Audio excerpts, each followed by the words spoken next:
Hello दोस्तों, आप सभी का हमारे यूट्यूब चैनल पर स्वागत है। तो आज से हम आपका स्टार्ट करने वाले ईवीएस यानी कि पर्यावरण अध्ययन, जो कि आपके मोस्ट इम्पोर्टेंट आपके वन लाइनर क्वेश्चंस रहेंगे। डेली हम आपका टारगेट रहेंगे 15 से 20 प्लस क्वेश्चन आपके कराएंगे, जो कि आपके 3 से 4 मिनट की वीडियो रहेगी। क्विक रिविजन हम आपके कराएंगे। और ये जो आपके ईवीएस के क्वेश्चन आंसर्स रहेंगे, ये आपका यूपी टेट है, सी टेट है, सुपर टेट है, यानी कि जितने भी आपके टेट एग्जाम्स होते हैं, जो भी शिक्षक भर्ती परीक्षाएँ होती हैं, जिसमें आपका ईवीएस या पर्यावरण अध्ययन से संबंधित क्वेश्चन पूछे जाते हैं, उन सभी के लिए काफ़ी इंपॉर्टेंट साबित होगा। और हर वीडियो से आपका अगर देखेंगे तो प्रत्येक क्वेश्चन में आपका इस वीडियो से आपको प्रश्न जरूर ही मिला होगा। तो चलिए हम स्टार्ट करते हैं। आज की सीरीज़ पर चलेंगे हम सीधे। सुरक्षा अधिनियम कब बनाया गया था? तो जो वन्य जीव सुरक्षा अधिनियम है, ये आपका 1972 में बनाया गया था। ठीक है, फिर इसके बाद आता है कि वन संरक्षण अधिनियम कब बना है? तो वन संरक्षण अधिनियम आपका 1980 में बनकर तैयार हुआ था। और पर्यावरण सुरक्षा अधिनियम जो है, ये आपका 1986 में। तो वन्य जीव सुरक्षा अधिनियम 1972 और वन संरक्षण अधिनियम 1980 और पर्यावरण सुरक्षा अधिनियम 1986 में। ठीक है, इसके आगे आता है आपका कि जल संरक्षण एवं प्रदूषण नियंत्रण जो अधिनियम है, ये कब बना था? तो जो जल संरक्षण एवं प्रदूषण नियंत्रण अधिनियम है, ये आपका 1974 में बनकर तैयार हुआ था।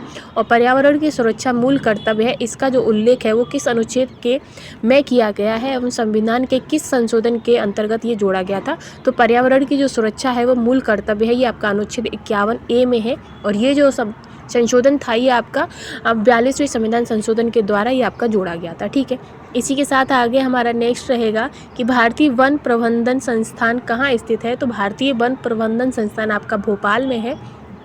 इसी के साथ है कि वन अनुसंधान संस्थान कहाँ पर है? तो वन अनुसंधान संस्थान आपका देहरादून है। वर्षा वन अनुसंधान संस्थान कहाँ पर है? तो वर्षा वन आपका जोरहाट है। वर्षा कैसे होती है? जोर जोर से होती है, तो जोरहाट हो गया। और वन कैसे होते हैं? तो हरे भरे होते हैं, यानी कि देहरादून हो गया। ठीक है, आगे बढ़ेंगे कि आनुवांशिक एवं वृक्ष प्रजनन संस्था कहाँ पर है? तो आनुवांशिक वृक्ष प्रजनन संस्था जो है वो आपकी कोयम्बटूर में है। उत्पादकता का केंद्र कहाँ पर है? तो उत्पादकता का जो केंद्र है वो आपका रांची में है। इसी के साथ है कि भारत की प्रथम वन नीति का निर्माण कब हुआ था? तो भारत की प्रथम वन नीति का जो निर्माण है वो आपका 1894 में हुआ था। ठीक है, इसके साथ नेक्स्ट आता है कि गिद्ध संरक्षण परियोजना कब प्रारंभ की गई थी? तो जो गिद्ध संरक्षण परियोजना है, ये आपकी 2006 में प्रारंभ की गई थी। और गौड़ संरक्षण जो परियोजना है, ये आपकी 1987 में स्टार्ट की गई थी। इसी के साथ आता है कि कछुआ संरक्षण परियोजना। तो कछुआ संरक्षण परियोजना जो है, ये आपकी 1975 में स्टार्ट की गई थी। ठीक है, इसी के साथ आता है कि बाघ संरक्षण परियोजना कब इसकी योजना कब प्रारंभ हुई थी? तो बाघ संरक्षण योजना 1973 में। और किस वृक्ष को पर्यावरणीय संकट माना जाता है? तो जो आपका यूकेलिप्टस होता है, इस वृक्ष को पर्यावरण का आतंकवादी या पर्यावरण का संकट माना जाता है। इसी के साथ है कि चालबाज किस प्रकार के वन पाए जाते हैं? तो जो चालबाज है, ये आपके विषुवतीय वर्षा वन पाए जाते हैं। ठीक है, नेक्स्ट है आपका कि केंद्रीय मरु क्षेत्र अनुसंधान संस्थान कहाँ पर स्थित है? तो ये आपका जोधपुर राजस्थान में स्थित है। वहीं मॉन्ट्रियल प्रोटोकॉल संबंधित है किससे? तो ये आपका 1987 में ओजोन परत के क्षरण से संबंधित है। नेक्स्ट है कि वियना समझौता हुआ था। तो जो वियना समझौता है, ये आपका 1985 में ओजोन परत से संबंधित है। क्योटो प्रोटोकॉल संधि किस पर लागू हुआ है? तो ये आपका 2005 में लागू हुआ है। इसी के साथ है कि पृथ्वी शिखर सम्मेलन कब आयोजित किया गया? तो पृथ्वी शिखर सम्मेलन आपका 1992 में आयोजित किया गया था। तो पृथ्वी शिखर सम्मेलन कब? तो 1992 में आयोजित किया गया था। इसके बाद आता है कि पृथ्वी शिखर सम्मेलन का जो आयोजन है वो किस शहर में हुआ था? तो रियो डी जेनेरो में हुआ। इसी के साथ कि 5 जून को विश्व पर्यावरण दिवस मनाने की जो घोषणा है, किस सम्मेलन में की गई थी? तो स्टॉकहोम सम्मेलन 1972 में की गई थी। ठीक है, आगे है कि टाइगर मैन ऑफ इंडिया किसे कहा जाता है? तो टाइगर मैन ऑफ इंडिया आपका कैलाश सांखला को कहा जाता है। वहीं भारत में हरित क्रांति के जनक किसे कहा जाता है? तो डॉक्टर MS स्वामीनाथन को कहा जाता है। भारत में पारिस्थितिकी के जनक तो डॉक्टर रामदेव मिश्रा को कहा जाता है। डॉल्फिन मैन ऑफ इंडिया किसे कहते हैं? तो डॉल्फिन मैन ऑफ इंडिया जो है वो आपके रविंद्र कुमार सिन्हा को कहा जाता है।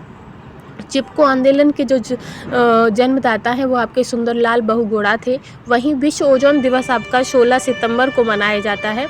इसके बाद है कि विश्व वन्य जीव दिवस कब मनाया जाता है? तो 3 मार्च को। पृथ्वी दिवस आपका 22 अप्रैल को। और कोहरे की आड़ पाठ देखने में सहायक तरंग कौन सी होती हैं? तो अवरक्त विकिरण होती हैं। इसी के साथ है कि अम्ल वर्षा के लिए प्रमुख रूप से जिम्मेदार कौन है? तो आपके कारखाने हैं। वहीं पार्थिनियम गाजर घास के परागण कणों से कौन सा रोग होता है, तो आपका चर्म रोग एवं दमा होता है। इसी के साथ है कि लाइकेन किस पर्यावरणीय प्रदूषण के सूचक है, तो जो लाइकेन होते हैं वो हमारे वायुमंडल यानी कि वायु प्रदूषण के सूचक होते हैं। वहीं भोपाल गैस त्रासदी की किस गैस के रिसाव के कारण हुई थी, तो मेथिल आइसोसाइनेट। और इसी के बाद है कि टाइटाई जो रोग है वो किसके कारण होता है, तो कैडमियम के कारण होता है। तो आज के ये हमारे most important one liner question थे आपके ईवीएस से संबंधित, जो कि आपके पर्यावरण अध्ययन से जुड़े हुए, ये बहुत ही ज़्यादा इंपॉर्टेंट है। तो आज की वीडियो हमारी यहीं समाप्त होती है। अगर आपको वीडियो और क्वेश्चन पसंद आए तो प्लीज़ चैनल के साथ बने रहिएगा। Thanks for watching.